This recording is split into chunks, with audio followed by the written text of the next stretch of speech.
All right, Sam, welcome. Hi, Cynthia. Thank you so Hi. much for having me. I really appreciate it. This is an awesome opportunity, especially with the live stream. I Oh mean, my gosh. technology is amazing. Well, I'm so excited that you're here. Hi, Yeah. everybody. I am Cynthia Cohn, and thank you so much for joining me today. So excited to be here. I'm actually in my living room with a special guest who I'll introduce just in a minute. For this week's Fireside Chat, I do have to say that we are based in Pasadena, California, and there is no fire going on today, as you can see. But the other day we were about 70 degrees, so it was super cool, and I could have lit a fire. But anyway, I still call it the Fireside Chat. And as many of you know, I own a boutique residential real estate brokerage right here in Pasadena, California, called Cynthia Cohn and Associates. And I'm really very, very proud to lead and to own one of the very few women-owned residential real estate brokerages in the state of California. And as my real estate has grown over the past 20 years, so has my passion really for protecting, caring for, and creating maximum results for my clients. So one of my favorite parts of owning my own business is really bringing people together and creating a community and really serving as a trusted resource to my network. My network is honestly, it comprises of a lot of my friends, which is just so much fun because I get to work with my friends every day. I really started hosting these fireside chats to really create that community. And each month I have invited an expert in their field to join us and really just to answer some questions that have just been burning. We've really wanted to know about. So we have all these different nuances and industries and markets. And while I'm an expert in residential real estate, specifically in Los Angeles County, there are many things that we have to have knowledge about. And for instance, recently I had Cal Anton and John Thompson here. They are lenders in our area, and they had an opportunity to share with us their thoughts on the 2021 real estate market really through the buyer's lens. So that was fantastic. I lean on them often. I also invited Delinda Crampton, who is in Las Vegas. She is a residential realtor as well, to really talk to us about the state of the real estate market in Nevada. And that was very interesting. I've also had Phil Barbaro, one of the leading probate attorneys right here in Pasadena, California, talking to us about why everybody needs some sort of estate planning, and that was really interesting. So this week, I'm very excited to bring my very good friend to you, Sam Lamb, who is with State Farm. Sam has been a tremendous resource for me, and when I say tremendous, I really mean it. All of my clients that are selling their home, of course, have homeowners insurance and umbrella policies. And all of my buyers do have to secure homeowners insurance as well. And sometimes umbrella policies and looking at their car insurance. And Sam has been an incredible resource to me. Sam lives very close to me, within a mile, in the San Gabriel Valley. And it really means, and what does that mean? We're really going to talk about today high fire zones and really what are the difficulties securing homeowners insurance when you are going to be living in these high fire zones. So Sam and his team have helped me time and time again. I call on him when I'm listing a property that may be in a high or a very high fire zone, and I have him pull the property up and give me some advice about it, make sure that obviously the property is insurable. And also when I'm working with buyers that might have some concerns about purchasing a home near a high fire zone or in a high fire zone, Sam has been an incredible resource source to really answer lots of questions that buyers today have. So we're talking about wildfire zones and how to insure your property. But before we jump in, I would love Sam to introduce himself and tell us a little bit more about yourself, Sam. Welcome. Oh, thank you, Cynthia. I really, there's not really much more to say. I mean, you do it so much better than me. I almost feel like I want to hire you to write a bio and to actually introduce me to clients. You do such a great job, and this is really easy for me. I feel very comfortable being here with you. So thank you so much. But And listen, this is super casual. yeah, It's very comfortable. And this today is really just a conversation. yes. Yeah. And so again, my name is Sam Lamb. A lot of people call me Sam Lamb, the insurance man. And the reason why that is because I'm actually a third generation State Farm agent. So we have a tremendous amount of experience working with State Farm. I'm also a fifth generation Pasadena, a resident in Pasadena. So very familiar with the San Gabriel Valley. And I have actually been inside of the insurance industry for only 8 years. I was really a part of investment management for almost 10 years before I made the transition over to the insurance world. But in that short amount of time, guys, I've actually been through numerous total losses. And a lot of those losses were from recent wildfires in the Paradise wildfire, the Malibu wildfire. So, I really try and take a lot away from those really difficult times, not only for our policyholders, but through working through claims and all the logistics that go through that. So I'm really happy to be here to kind of share my experience and to tell you a little bit about how insurance companies are actually classifying wildfire risk and how they are different. They look at every single risk differently. Some of the things to actually look for in a property when you're looking to purchase it. And also there's a lot of things that we can talk about today that just is not applicable just to wildfire, but what happens if you're purchasing a home that might have had a previous claim on the home and how you should actually approach that, what type of documentation you can look for. So I love to just actually be a resource. So whatever, if anyone has any questions, this is a great time for me to shine, which I really enjoy. So please, Cynthia, take it away. Just let me know like what questions I can answer. Wonderful. Well, I'm very excited to have you here and talk about this. And Megan, thank you so much for joining. I see you're with us. Sam, living in California, most of us obviously are very familiar with the dangers of wildfires. Can Yeah. you really give us an overview of general wildfire issues, really, and explain why current insurance carriers are exiting the market? Yeah. Yeah, and that's a great point. And really, it's important to know that we've gone through unprecedented times when it comes to wildfire. The last 7 to 8 years, we continue to see larger and larger, more devastating wildfires year over year. And so what does that mean? Like, how does that translate to insurance companies, right?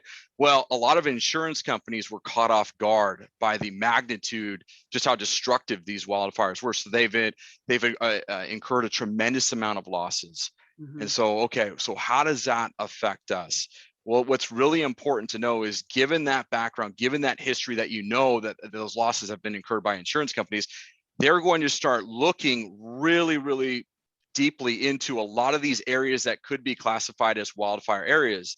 And what they're doing is number one, they're actually rewriting their homeowners policies. A lot of carriers today, when I say rewriting their homeowners policies, they're changing the coverages, they're changing the policy language.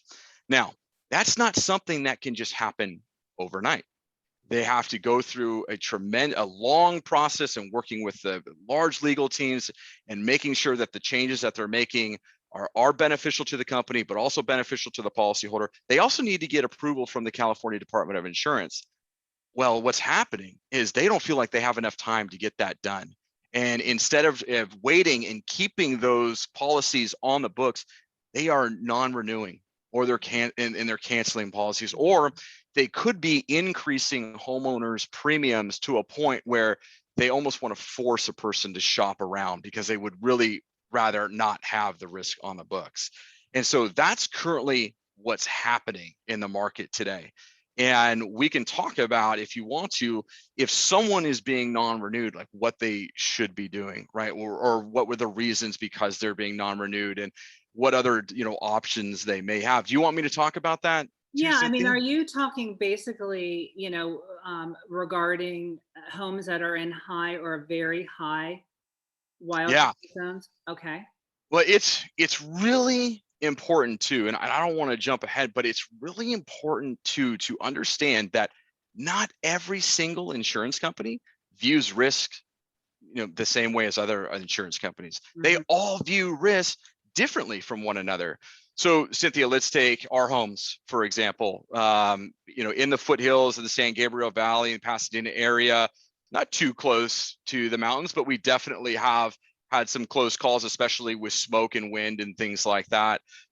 There are a tremendous amount of insurance carriers in the market today that would look at our homes and have a completely different view or opinion of risk from one another. And so that's really important for everyone to know, because if someone is all of a sudden under the impression, they're like, Sam, you can't insure me, I'm in a high wildfire area. Whoa. That's up to the determination of every single insurance company.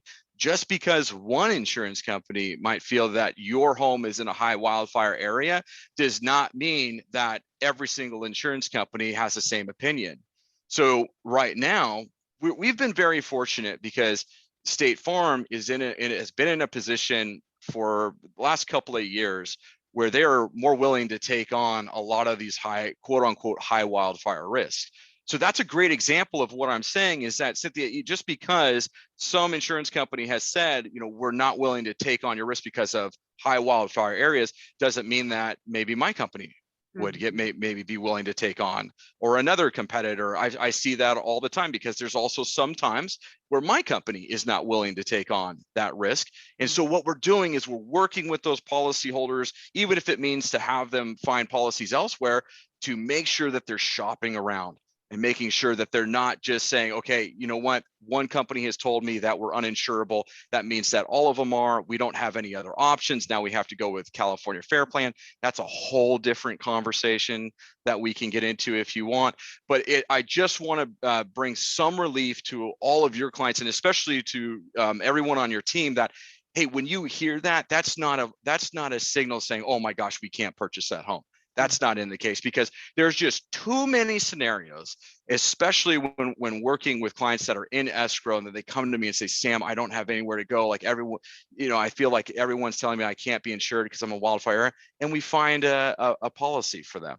So it's very important for people to know that insurance companies view the same risk completely different from one another. That's really interesting. And of course, like any other purchase that we're going to make, it's always good, calling around and talking and getting quotes from different companies and Right. figuring out what the options are so you can make the best decision, for your family. How is Right. it, Sam, that, current insurance carriers view their risk differently? So how is it that one views it one way and the other company views it differently? Yeah, well, that's really kind of based upon every company is different, like algorithms, the different research reports that they have, the amount of investment that they've put forward to work with climatologists and determining where they're starting to see maybe some areas that are going through severe droughts. They're looking at past claim history to see, well, how many claims have we had in these areas and over a certain amount of time. So insurance companies are huge data aggregators, and they try and pull as much data as possible to kind of determine what the future looks like in terms of possible claims. So that's why it's so important, because there's so many different variables that insurance companies look at. And now this is really important too, every insurance company is different in size. Every insurance company has a different amount of reserves to pay for future claims. They have to watch that very closely. Now, if there are certain insurance carriers that might have incurred larger losses than other insurance carriers, and say those losses occurred maybe in Northern California, that doesn't mean that it's not going to affect their insurability in Southern California. I was just talking to one policyholder today that was being non-renewed with another company. They're not in really they're in probably a very low to moderate wildfire area, but it's because of that company's large losses that they've incurred from other areas of the state that they are unwilling to take on additional risk in other parts of the state. So really everything is coupled in terms of the losses, the wildfires that are taking place in California. It doesn't matter that we might have some isolated wildfires in Northern California. They definitely have the potential to impact how we do business down here. So that's really important to know too. That's interesting. I was just thinking along those lines, because it's not only can I get this home insured? Right. And of course, we're in a high fire zone or very high fire zone. But there's also the question is, do I even want to live in a high or very high fire zone? And I thought it was interesting. I was working with a very good friend and client, and we were talking about some of the maps that we could find that actually showed over the past 100 years exactly where the wildfires had been Yes. compared to a home that my clients were considering purchasing. And I Yeah. thought it was really interesting because even though the house fell in a very high fire zone and was in a particular location that actually had quite a lot of activity in Pasadena within, let's say, 4 decades or 3 decades, it just not too long ago, Right. very, very close and just Yeah. over the hill kind of thing. And I thought that that was interesting, really, as a buyer, being able to look back and say, okay, well, I know it's in a very high fire zone, but I can even look at and see, oh my gosh, well, really, nothing has even come. I feel a little bit safer because I see that in the last 100 years, there have been no fires even within, a certain proximity to the home. So, Right. how do insurance companies actually calculate, especially in a high fire zone, what your home should be insured for? And if you're in a high or very high fire zone, um, does insurance cost more than Yeah. one that isn't? Yeah. So that's a great question. And, I think it's probably one of the most important topics that we can touch on today, especially of what we're seeing within the construction market, right? We've seen a tremendous amount of inflation come out of the construction market in terms of not only labor, but also the materials, right? We've seen a tremendous amount, record breaking inflation that is not only affecting lumber, but it's almost affecting every single thing that we're using today to rebuild homes, repair homes, not to mention the supply chain demands, that the supply chain disruptions that we're seeing right now, that is also adding to the inflation because we have a demand for certain goods and there's too few goods, and so now that's increasing the price for those goods because maybe those goods won't be available for 3, 4, 5 months, but the inventory that they have right now, they can price it for much more because the demand is so high for that. So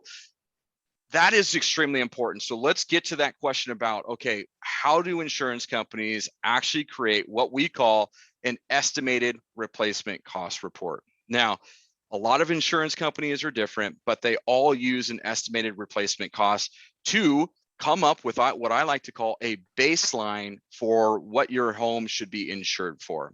Now, what's really important, guys, to know is replacement cost, the term replacement cost. You, as a homeowner in California, have the ability to insure your home for whatever you'd like. If you want to insure your home for multiple millions of dollars, you can do that. But in the event of a large partial loss and even a large or a total loss, that does not mean that the insurance company is going to write you a check for what your coverage limit is. Mm. Now, I'm speaking just in the history that I've had with State Farm and the total losses that I've been through. What it means is the insurance company is going to be responsible for paying the actual cost to repair or rebuild your home. So if your home is insured, just for easy math, for say $1 million of replacement coverage, but it only costs you $500,000 to $550,000, the insurance company is going to be responsible for paying that undisputed amount of $500,000 to $550,000. How do they get to that point, right? How do they get to that number? Well, I'm going to tell you just through my past experience. A lot of policyholders, what they'll do is just what I recommend is you want to get 3 estimates from contractors to rebuild or repair your home and see exactly where those estimates are coming in at. Submit those to the insurance company. If the insurance company is looking at those estimates and they feel that those estimates are not to the quality that the insurance company would like, what they can do is they can actually hire a third-party contractor to come out and create a total estimate. And if their estimate comes in at a certain number, well, now we got to start figuring out if it was skewed from one way or another, how do we get it up to the level of the estimate that the policyholder would like to use? And I've been through that many times. So that's something that policyholders really need to be aware of, and gives you an insight into how a large partial loss or a total loss actually, what that looks like when it does occur. But concerning the estimated replacement costs, what your agent and insurance company should be doing is asking the right questions about all the characteristics of the home. And a lot of those characteristics that I'm talking about are the year built of the home, the correct square footage, the actual living square footage of the home, what the layout is, the foundation type, the roof type, the siding type, how many windows, the type of windows, the window density, how many doors there are, what is the flooring material like, what's the interior walls made out of, and what type of fixtures do we have inside the home, the type of cabinetry, that if anything is custom within the home, if anything is custom, how old are those custom, kind of woodwork things or whatever those may be. Trying to get as much information about the interior and exterior of the home, because then what's going to happen is we have software where we can create a detailed report itemizing every single thing that ultimately comes up with an estimated replacement cost. Now, what I'm going to tell you, which is very, very interesting, is that when I first started as an insurance agent, and especially insuring a lot of homes in the San Gabriel Valley, I remember estimated replacement cost reports coming in for around $200, $225, $250 a square foot. What does that mean, Sam? Well, what that means, if say that I have an estimated replacement cost for your home at $500,000, and then I would take your square footage of your home and divide that into the 500,000, and that would give me a price per square foot of rebuilding costs. But today, what I'm seeing, and this has been a short amount of time, maybe in the last 3 to 4 years, the average estimated replacement cost that I'm seeing in our area has jumped from that 200, maybe to 225, 250, to now 300, 350 and above. There was a home that I was working with today that's completely custom home, and based on all the information that I have, the estimated replacement cost was going to be around 650 to 750 a square foot. So it's very important, guys. Inside every single homeowner's insurance policy and every renewal, you have the ability to ask for your estimated replacement cost. And what that does is that's an outline of all the information that the insurance company uses about your home to come up with your estimated replacement cost. Go through it, make sure that they have all the right characteristics of your home that would warrant the exact estimated replacement cost. Okay. Now, here's the thing too, and I know I don't want to talk too much, but I'm very passionate about this. Let's talk about, okay, if we're in a high wildfire area, are we going to see a much greater insurance premium? Is it going to be extremely expensive? No, not all the time. And that's, as a consumer, you have the power to shop around. The great thing about the internet is that it is very deflationary. You have a lot of competition within the internet. Take advantage of it. The other thing too is there are a tremendous amount of discounts that you can use to your advantage for your homeowner's policy, whether you're in a wildfire area or not. Number one, okay, have you had any insurance claims in the past? If you haven't, there could be a claim-free discount applied to your home of north of 20%. Number two, have you thought about maybe bundling your auto insurance with your current carrier and your homeowner's insurance? A lot of insurance companies offer that multi-line discount, which could be north of 20, 30%. Quote it with your current carrier, take advantage of that. Don't leave any savings on the table. Number three, how about an alarm? A lot of us have alarms on our homes, and all that takes is a simple home alert discount that you can, or a home alert certificate that you can request from your alarm company, and that can apply another 5 to 10% discount off of your homeowner's insurance premium. Here's another thing too, that could be one of the biggest homeowner's insurance discounts I've ever seen. if there are people that you've gone through recent renovations, like a lot of us have, because we're spending so much more time at home, if you have updated electrical, updated plumbing, and updated your air conditioning units all within a certain amount of time, you need to go to your insurance carrier or your insurance agent and let them know about those updates, because there are certain insurance carriers that offer maybe what they call a new home discount. Because if you think about it, Cynthia, if you and I are neighbors and I just updated all those things that I mentioned about, right? Why should I be paying the premium that I used to be paying that had utilities that might have been 10, 15, or 20 years old, right? I've updated plumbing, electrical, air conditioning. That's not fair. Insurance companies realize that they should not be charging that same amount of premium, especially based on new utilities. I want you to know that I have seen these new home credit discounts be north of 40%.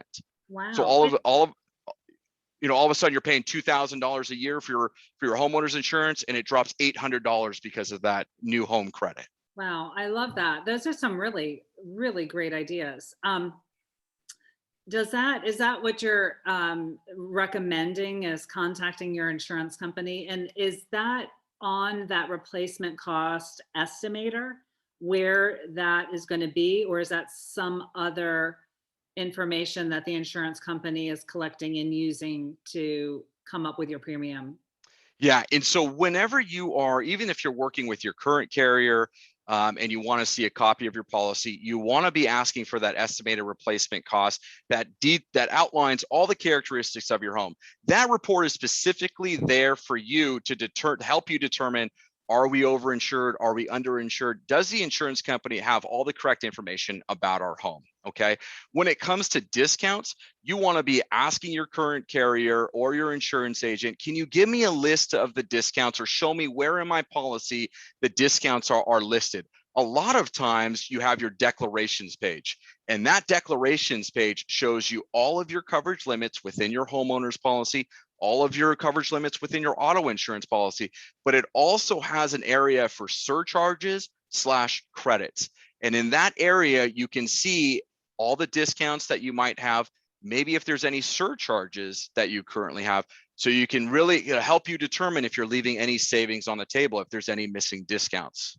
Oh, that's awesome. So all of us listening today or in the future, pull out your policy, take a look, contact your insurance broker, and go through those and just make sure you're reaping all the discounts that you deserve. So let me ask you this, Sam. You and I both live in Pasadena, and we are very close to the high fire zone, but both of us do not live in it. Yeah. If you took either of our homes and moved them up north, closer to Altadena Drive, which would be perhaps a high fire zone, what could we expect the change would be for our premium, insurance premium? Yeah. In this market, I'm seeing premium changes north of around 7%. I've also seen some of them anywhere from 20 to 30%. And I do have to go back to what I mentioned before. There are some carriers that just don't want the risk, and they will go ahead and price it into a certain way where they know they're going to be completely uncompetitive. And instead of telling someone that they're going to deny the risk, they're just going to give out a certain price and see if you take it or not. But that's what's so powerful about us being in California and having access to the internet and having access to resources like you and myself, is we can help shop around and find different carriers and different pricing. Because if you're working with a professional, it should not be difficult to have quotes turned around within the next 24 to 48 hours.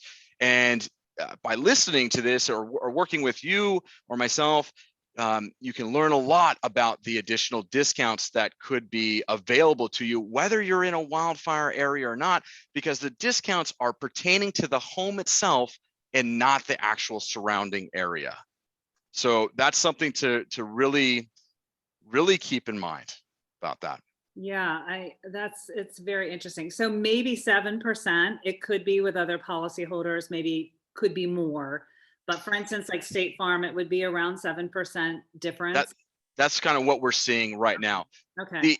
The thing is, where what insurance companies are also looking at, and what's a lot of people don't really know about, is it's not so much the actual risk of fire. Okay, what we really see in terms of claims that is terrifying is smoke, the smoke damage that occurs. And that's really important, right? Because for someone, I'm not too concerned about an actual total loss from a fire. That is obviously, we know that can occur, but what affects so many more people in the surrounding areas is if we have a fire come down those hillsides, we are all going to encounter potential smoke damage. And what that means is that is a harmful chemical that can stick to the exterior and interior of the walls and can cause serious health issues, especially for people that might have had pre-existing conditions. And in order to remediate all of that, you would have to have a water remediation team, a smoke remediation team come in and completely turn that home upside down, scrub it with chemicals to make sure that all those harmful chemicals are taken out of the home to make sure that it's safe to live in. That is something that we see a tremendous amount, can be very, very expensive. So there's a lot of people scratching their heads saying, Cynthia, should not be a wildfire area. This home is not going to burn down, or this home has been here for 80 years, 100 years. Yes, we agree with you, but we do have to take into consideration the smoke damage that occurs from nearby wildfires. Also, how we're starting to see different microclimates in the area. We have a tremendous amount of wind events in Altadena. They can have 30, 40, 50 mile an hour winds where you and I in Pasadena don't have any overnight. Right. So something to really keep in mind, and kind of get an insight into how insurance companies are looking around these surrounding areas. That's really interesting. I know after the last fires that we had last year, October maybe, I know a few friends of mine went ahead and put a whole house air purification system in. Yeah. It's not room by room. And I had Lane come out and look at my, AC and service it, because you should do that twice a year, right? Definitely. And I got a quote for it, and I thought it was extremely reasonable. Is there any type of discount for something like that, or that really couldn't mitigate a smoke issue? Yeah, I haven't heard of any discount that relates to that. That could change in the future.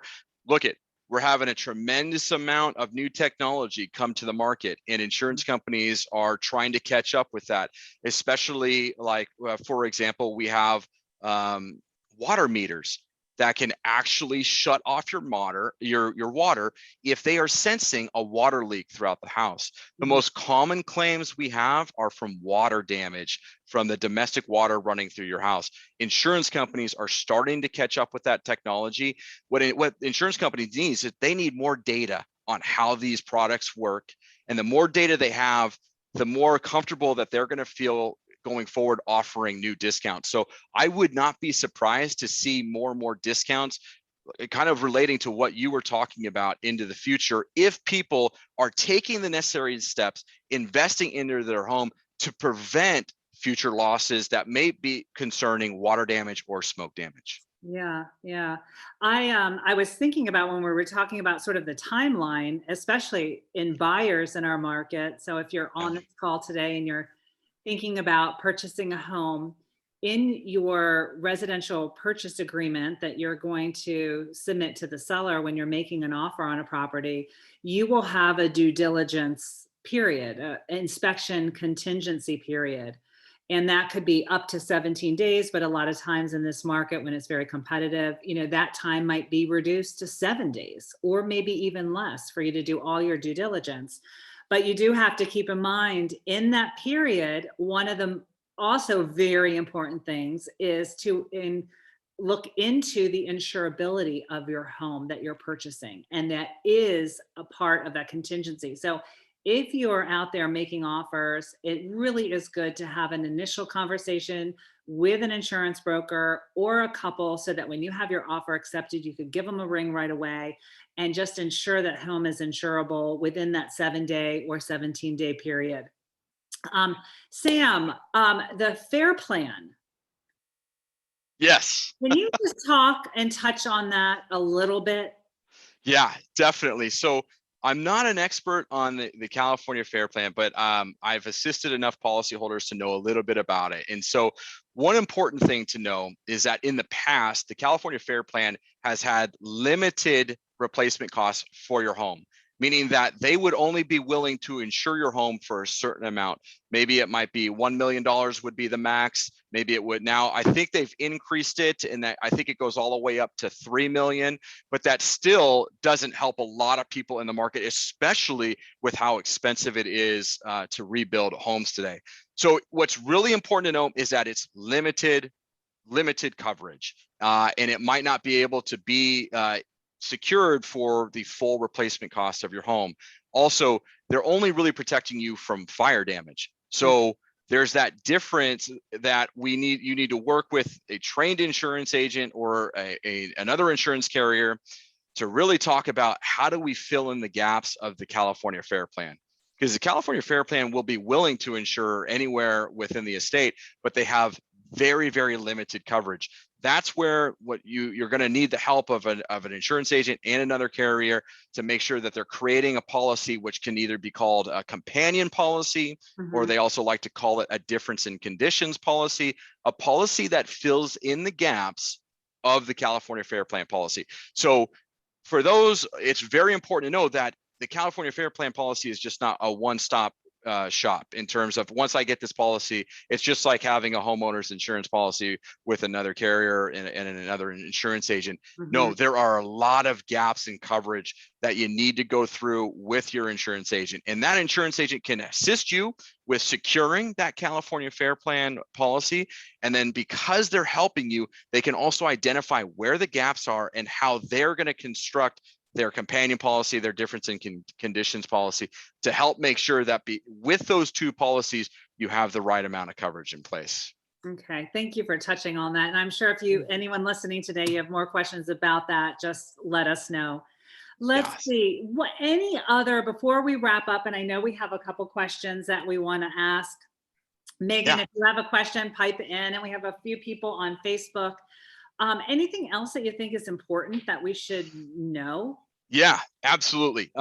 So for potential buyers, right, when they're working with you and your team, it's very important to know that when you're working with the buyer's insurance agent, that they are trying to find out, using their software that they have, to see if there has been any past insurance claims on that home in the past. And if so, obviously, we want to know more about that claim. What actually happened? For example, I run into a lot of scenarios where I'm representing the buyer, and then they're trying to purchase this new property, but we find out that there was a large insurance claim 2 or 3 years ago. Well, then that's when I'm letting my policyholder know, hey, this is something we definitely want to know more about, not because it's going to affect your eligibility whatsoever. You didn't own the home at that time, so you're not going to be holding that against you. So that touches on another point.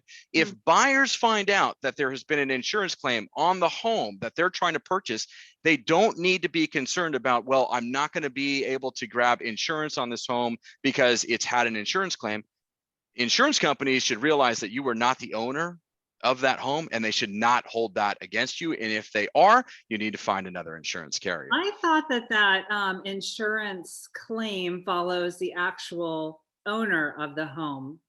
It does. It follows the owner of that home. So if I file an insurance carrier or an insurance claim on my home that is now on my loss history report, I do have a claim filed on my loss history report, which will carry over to any new purchase that I try and do. So that's something to really be concerned about, be aware of. But if I'm a buyer and I find out, if I was purchasing my home, that there was an insurance claim, I want to know all the particulars of the claim. I want to know, I want documentation on how it was remediated, and I want to know that who they hired. And I'd also like to maybe talk to them about the type of work that they did to make sure that it was fixed properly. I love that because that happened at the beginning of the year. Remember, I had this property in Altadena that had a insurance claim, and of course there was a leak in the kitchen, right? The dishwasher, which always comes up, which that claim ended up having the whole kitchen had to be gutted and redone. And it was just really helpful to talk to you about it and really guide us through what we should be asking the seller for information wise. Because, Right. of course, in our disclosures, whether the home is being sold by the actual seller who's living in it or by the trustees, successor trustees, you're still obligated. If you were aware that there was a homeowner's claim in the last 5 years, you have to disclose it. So really Right. having that supporting information and making sure that you keep all that either in an electronic file or a paper file, because we had asked for that information. And it was Right. a little bit difficult to find it all because the homeowner had to find it all and collect to put it all together. And there were some missing pieces. So I really appreciate it. And I think that there was one thing that you told me.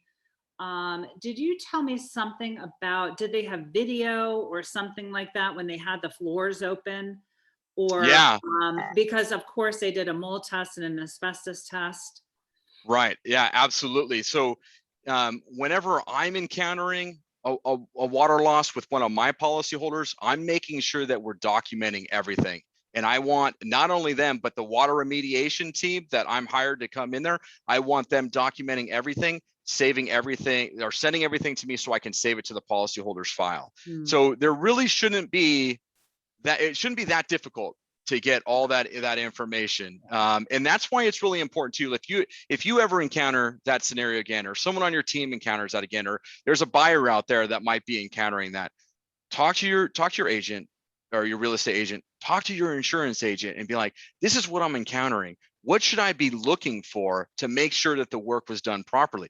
That insurance agent can also have resources to maybe send out a professional to do any type of testing that can see if there's any type of mold anywhere or any type of moisture anywhere, to make sure that not only was it fixed properly, but it's not reoccurring. So it's something to really, really keep in mind. I appreciate that. I do, because of course the subfloor or, there was staining from that. Yeah. And of course, but it's probably just like a real checklist. And in that period when you're doing your request for repairs and you're the buyer purchasing a home and you know that there has been some kind of water claim and there's been some type of renovation, just make sure that your agent talks to their insurance broker and really gets like, hey, these are the 5 documents you Right. want to request from the seller to prove that work was done to code and properly and all that good stuff. So anyway, we don't have to talk any more about that, but these are real life things that come up. I'll talk about it all day. I know, it always comes up. So, okay, so we talked about that. Let's see, what questions? I asked Tori if Fire away.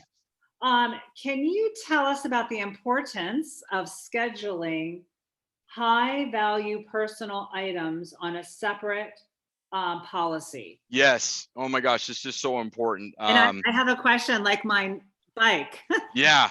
And so what homeowners today, when they're looking at their homeowner's insurance policy, they're going to see a coverage amount for personal property. What does that actually mean? What type of coverage is there? So that personal property, I want everyone to envision, like if I took your home upside down or your apartment and I flipped it upside down, all the things that are not attached to the home that fall out, those are considered personal property.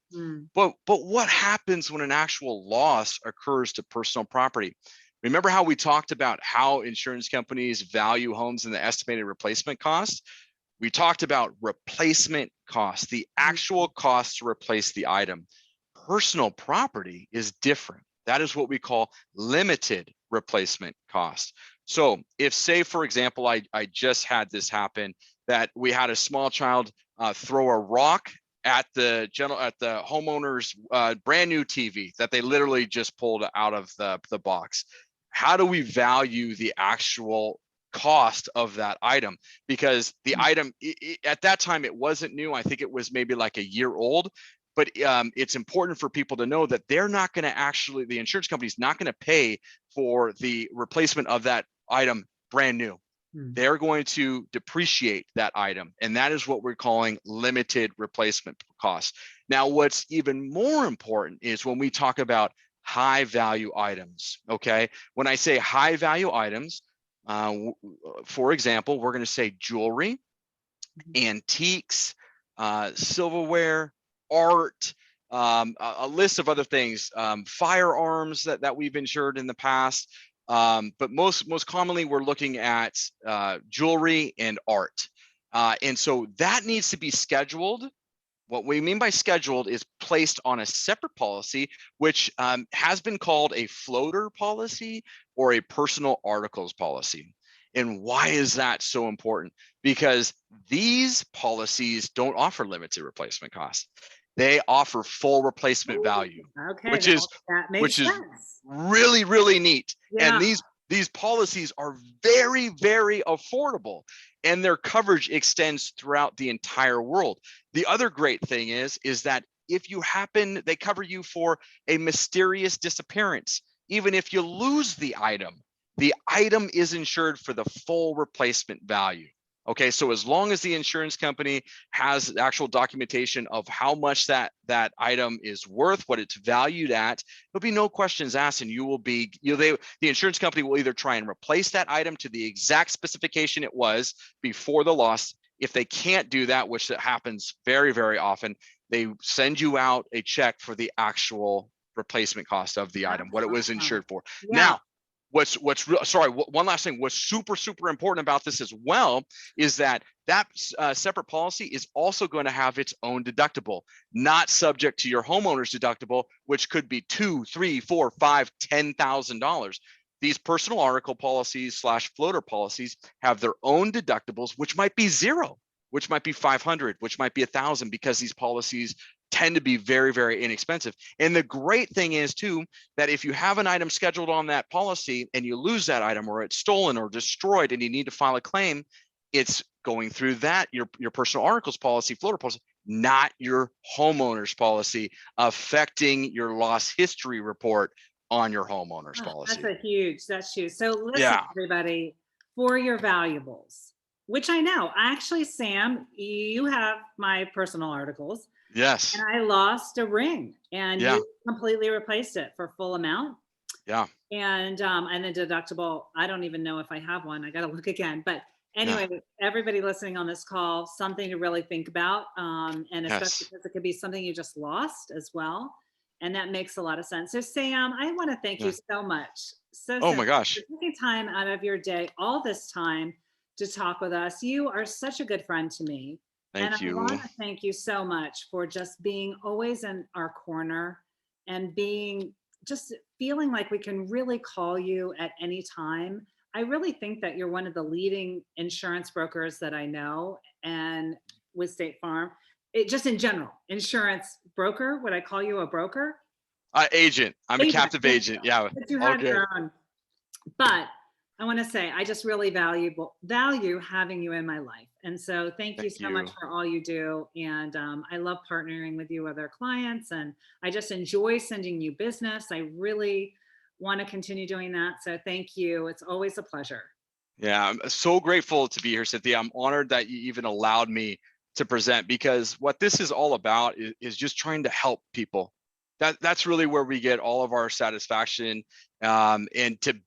We really ask just for the opportunity to be in a position to help people, and you continue to create that opportunity for us. And that's all I can ask, because at the end of the day, I just want to look back and say, did I give today everything that I got? Was I valuable to someone? Did I make a positive impact to someone? And you put me in a position to do that. So I just really want to say thank you so very much. And that's why you're successful, because you're always putting others before yourself. Definitely, always will. And it's so great. So if, for all of you listening today, if there's anything about this conversation that interests you really in any way, please don't hesitate to reach out to us. You can reach us at 626-714-6808. And you can also send me an email with any questions you have, and I'd be happy to make an introduction to Sam, and it's Cynthia at cynthiacohn.com. And Sam, if they would like to reach out to you, what's the best way for them to call? Definitely. I tend to live at the office, so you can always reach me at 626-500-1300. We have a website at www.samlaminsurance.com. My email address is sam@samlaminsurance.com. Please give us a call. I've got 4 great team members. My wife also works in the office. And so I'm just incredibly grateful to work with so many great people, and feel free to call us anytime. Oh, that's awesome. And if you didn't get his contact information, just reach out to me and I'm happy to make an introduction. And again, I am the owner of Cynthia, Cohn and Associates. My name is Cynthia Cohn. And this brokerage is really one of LA's very few residential real estate firms that is owned by a woman. Yay. And really, to be honest with you, after 20 years, there's really nothing more important than you, your dreams and your goals. And really our mission is very, very simple here at Cynthia, Cohn and Associates. And it's really to provide you and your family with unmatched value by delivering world-class protection, heartfelt care, and really the guaranteed results that you need when you deserve it most, when you're selling your largest asset, your home, or buying your largest asset. So if you're interested in what's going on in the market, because there's some interesting trends going on, or you'd like to talk to me about some questions that you have, maybe you want to buy or sell, please reach out to me and I'd be happy to talk to you. We can get together on Zoom for coffee or meet somewhere close by. And I'll be sending out some email with all the information and Sam's contact information to you for all of those that have joined us. And thank you so much again. I'm Cynthia Cohn with Cynthia Cohn and Associates. Thank you so much. Thanks, Cynthia. Thank you, Sam. You take care. Bye-bye. You too. Thank you.